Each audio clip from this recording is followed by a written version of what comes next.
Alright guys, welcome back to the channel. Hashtag Zia here. I'm actually on my way. I said we because I do have my brother behind me and on his MT-10. We just left Marietta about 15 minutes ago or so, and we're on our way to the Barber Museum. Have never been there. It was showing about 140 miles when we left. Now it's showing about 120. We're on I-20 West, so heading over to the Barber Museum. I've seen pictures and other people on YouTube that have been there. It's supposed to be pretty cool, pretty good. So I can't wait to check it out myself. This was a good time for me to bring you guys a couple of things on video. Hopefully the sound is clear. Last time I checked, I had the microphone in a weird, position where I have my center mic, and I couldn't hear a damn thing. The wind noise was so loud that my sound was crackling. So hopefully I hit the mic a little bit behind the cheek pad, so I'm hoping this would be better, because the helmet I use is a AGV KSV3 helmet, and those helmets are known to be very, very airy. So anyway, let's assume that the sound is good. But what I want to bring your attention to is this throttle lock that I have on.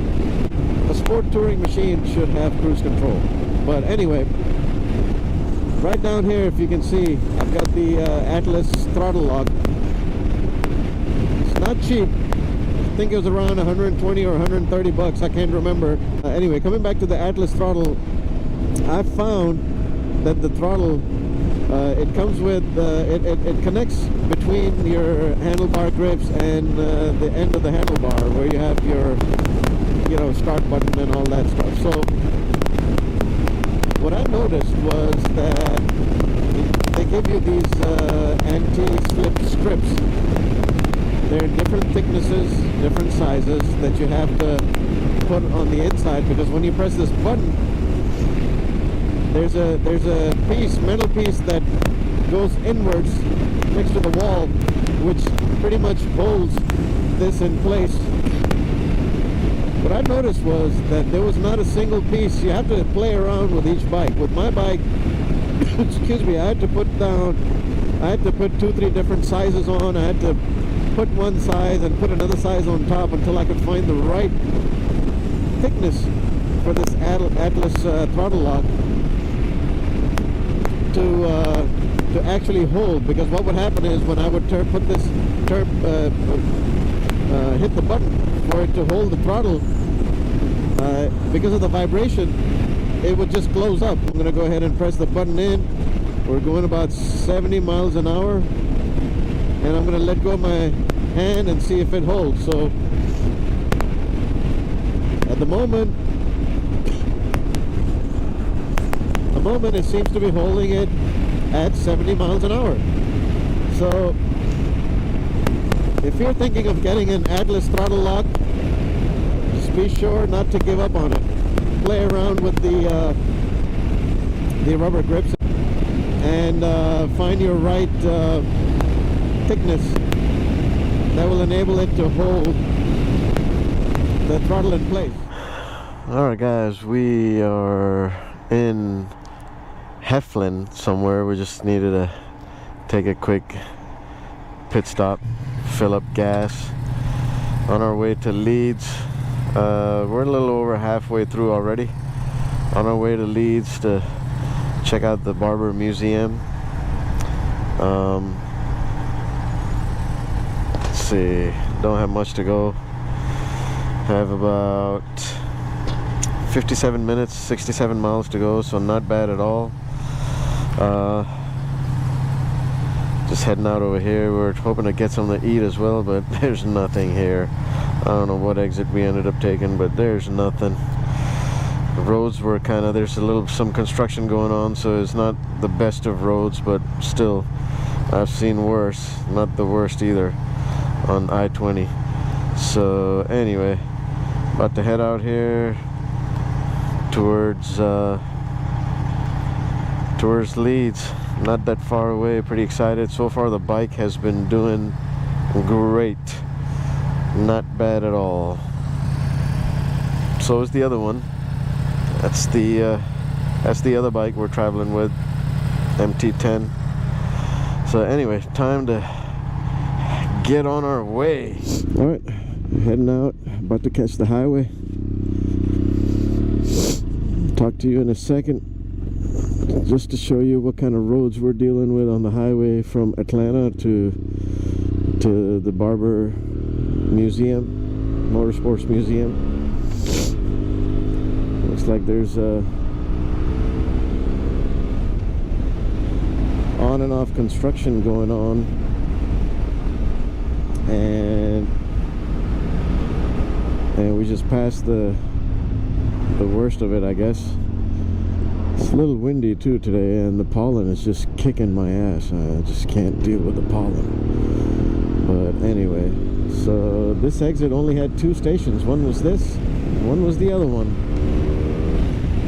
I tell you, neither one of them was good, but where we stopped at the Chevron, that was still alright. Some southern cooking inside, some good food, good smell. I'm not really a huge fan of southern cooking. I mean, I'm not saying this bad cooking, it's just the cooking I'm used to has a little bit more spices in it. So I'm used to a little bit more of the Asian and subcontinent style cooking, but I still enjoy a good southern meal occasionally. I mentioned this earlier, the windshield needs to be curved up towards the end so the wind can go above my helmet. Right now I'm doing what, just under 80, 75, 76, and the air is basically hitting my shoulders and up. So yeah, I mean, it's not bad, but it could be better. But other than that, the bike is performing flawlessly. No issues whatsoever. Anyway, we're on a boring highway stretch, so I'm gonna cut out from here, and I'll turn the camera back on as we get closer. Alright, so we are not too far away. We're about maybe 20 minutes away outside, 24 minutes away, about 26 miles away, but it's been kind of a boring ride, just so you know. But we did cross, I think there was a NASCAR event going on, and man, there were at hundreds of RVs. I mean, I saw the exit name. There was an exit called Talladega. I'm not sure if this was a Talladega speedway or not, but whatever it was, there was a big event going on there for sure. So a lot of bikers on the road today. Good to see. The weather is perfect, not a cloud in sight. The bike was showing about 80 degrees, but man, it sure doesn't feel like it. Very pleasant, very pleasant. But it is definitely not a super exciting road. On the way back though, I'm hoping that we will find some nice curvy roads, some scenic routes back, a mixture of highway and scenic routes back to Atlanta. So we'll see if we can find those and put them on video. But so far the ride's been pleasant. The bike's doing great. Filled it up with gas, and filled up just about under 3 gallons of gas. So I haven't really pushed this bike to the limit where I've tested it out on, as you know, how far it would go once it passes the last bar. But I had 2 bars left, and I figured let me just stop. So, but the way the gas indicator is on this bike. I'm not sure if you can see it or not, but it shows all these bars, and then it shows a arrow, a top arrow. Basically on the right of that it says half. So basically what happens is the top arrow, so all these individual bars, about 6 of them or 7 of them, are indicating the last half of the tank. If your bike is full, the arrow, top arrow, basically indicates that you have over half a tank of gas in there. So even if it's full or it's 3/4, it'll show the top arrow above the half writing. So that just means that you have gas which is above a half a tank. The moment it drops to half a tank and below, that arrow will disappear and the bars will start to disappear as well. So that's how the indicator works there. So anyway, so just wanted to give you an update that the bike is doing great, not bad. We have about 20 minutes to go, 21 miles to go before we reach Leeds, where the Barber Museum is. So really excited, really looking forward to it. It didn't even seem like a ride that was taxing at all. It's such a short ride, and the bike is making this quite comfortable and quite a bit of fun, apart from the boring highway roads, I guess. But anyway, that was just a quick update, and I'll catch you guys back as soon as we're near Leeds or in Leeds. Alright guys, we have just taken the exit 140,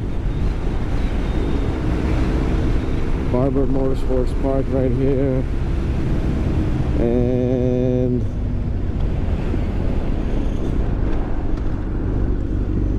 so far so good. Looks like it was easy.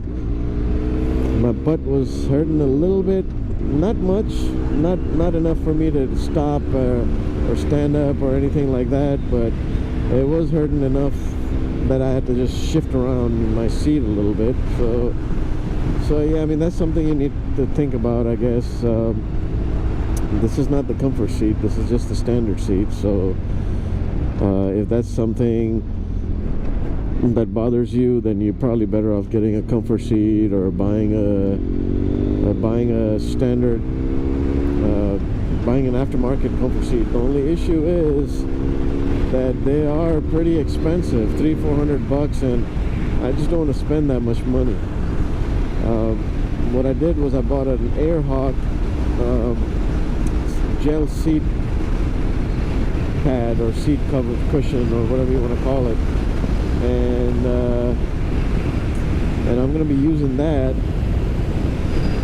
for longer rides. But for something like today, which is going to be, you know, around 350 miles round trip, I don't think I'll be using it for something like this. But there's one thing to note if you're thinking of buying a used bike like this, that the seat is definitely, you will need a comfort seat for longer trips. The standard seat, I think, has a threshold of a couple of hours. After that, it's pretty much a done deal. All right, here we are, Barber Vintage Motorsports. Pretty exciting stuff. Look at that. Home of the Honda Indy Grand Prix. Oh, they've got a Porsche Experience Center here too. That's cool.